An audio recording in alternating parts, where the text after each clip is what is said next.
Rasulullah. Para sahabat bertanya, wahai Abu Ayub, rumah kamu itu rumahnya tidak baik, tidak bagus, rumahmu jelek. Tapi kenapa kok rumahmu dipilih oleh Rasulullah untuk ditinggali? Apa rahasianya? Abu Ayub mengatakan, ketika saya membangun rumah ini, saya berniat, ya Allah, saya berniat membangun rumah untuk persinggahan Nabi akhir zaman. Jadi memang betul innamal a'malu. Hadis itu, Bu, ketika Rasulullah mengatakan hadis itu, innamal a'malu binniyat, itu ketika masa-masa hijrah dari Mekah menuju Madinah.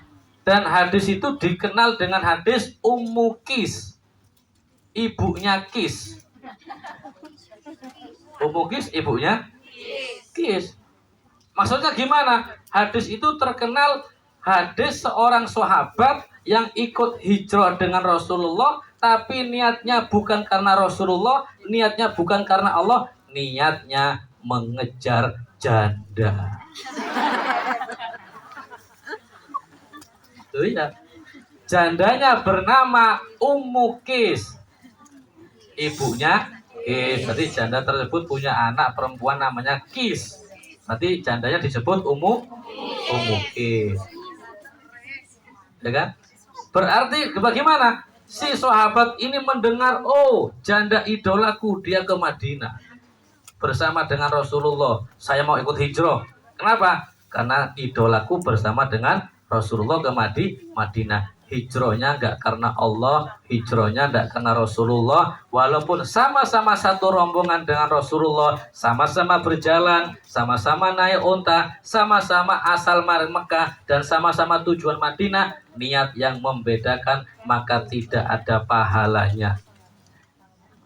Sama dengan orang haji dan umroh, satu Garuda, naiknya sama, pesawatnya sama, bayarnya sama, tapi niatnya nggak sama, hasilnya juga nggak sama.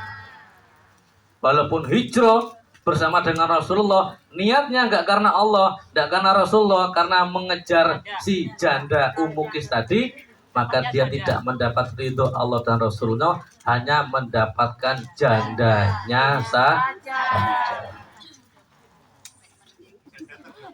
Hah? Janda selalu terdepan, ya. Mendapatkan jandanya.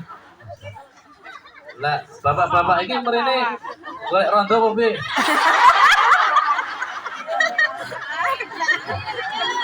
Ono Pak, sing kena Pak. Manut dhewe kan. Manut pusat nggih. Pun salah niat lho Pak jenengan Pak nggih. Stok setunggal. Oh, Mas. Insya Allah ada. Bun. Diteruskan.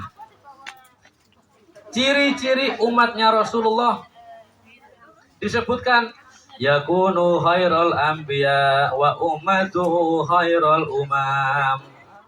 Disebutkan ketika Nabi Muhammad maulidu bi Makkah wa hijratuhu bil Madinah wa sultanu bisam.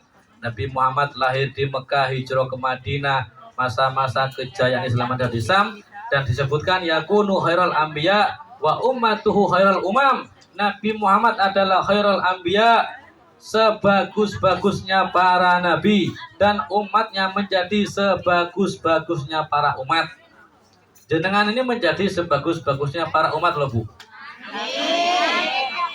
So, Ben, kalau jenengan itu di hari kiamat, kan ada 25 nabi nih, kan masing-masing mempunyai umat, ya kan?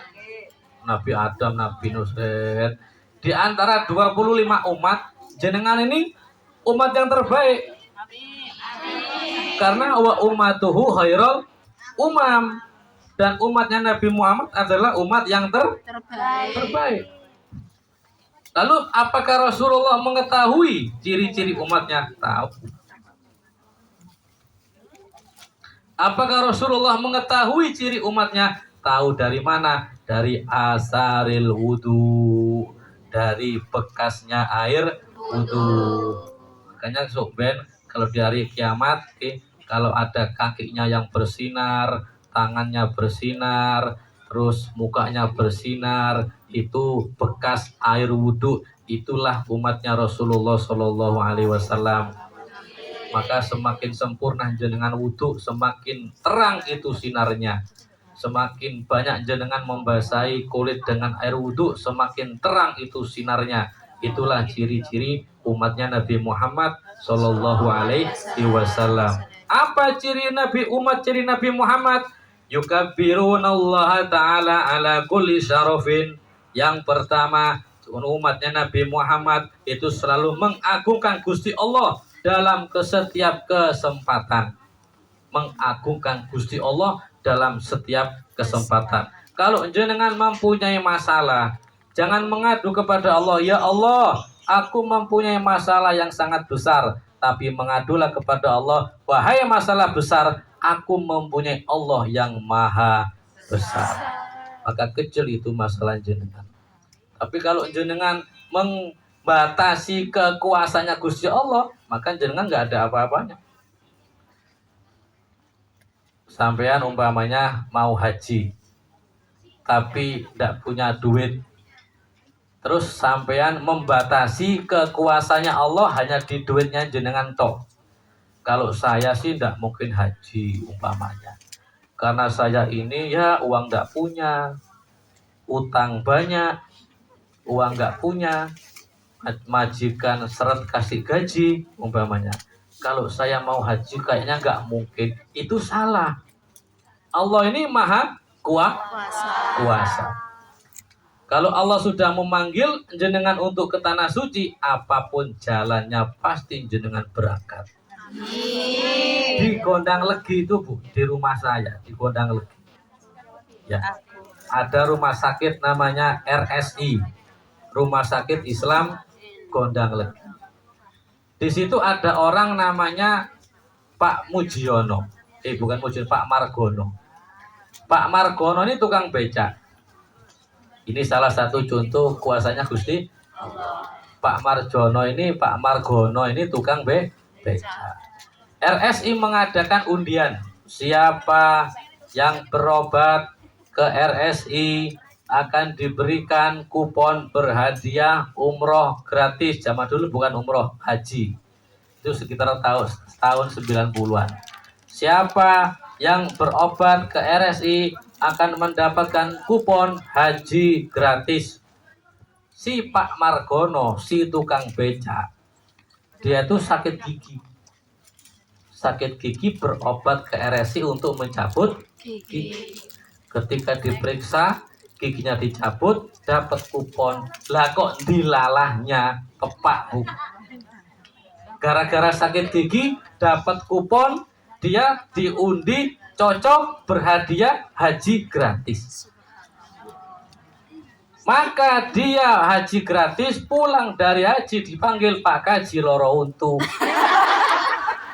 Gara-gara lantaran sakit gigi, dia bisa naik haji. Itu loh, kalau secara akal mana bisa lawong dia cuma seorang tukang becak, makannya pas-pasan, kadang nggak dapat pelanggan. Tapi kalau dia mengandalkan kekuasaannya Gusti Allah, apa yang nggak mungkin, kun fayakun, pasti terjadi. Ciri yang pertama, yukabirun Allah Ta'ala ala kulli syarafin. Cirinya umatnya Nabi Muhammad selalu mengagungkan Gusti Allah. Yasufuna fi sholati kasufihim fil qital. Sholatnya umatnya Nabi Muhammad ini lurus seperti lurusnya shaf ketika mereka akan berangkat berperang.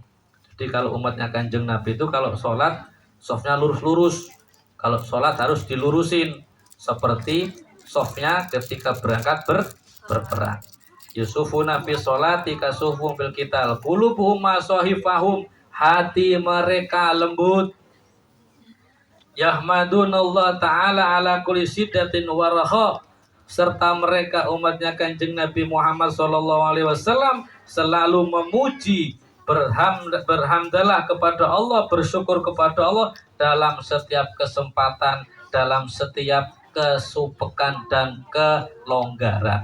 Itu 4 ciri-ciri umatnya Rasulullah. Yukabbirun Allah Ta'ala ala kulli syarafin, selalu mengagungkan Allah. Kedua, softnya di dalam sholat lurus seperti soft ketika berangkat berperang. Ketiga, hati mereka lembut. Keempat, selalu memuji Allah dalam setiap kesempatan.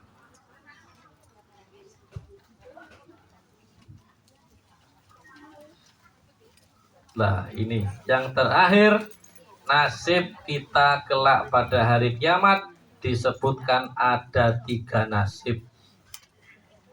Tidak tahu kita terdapat nasib yang mana ini, tidak tahu.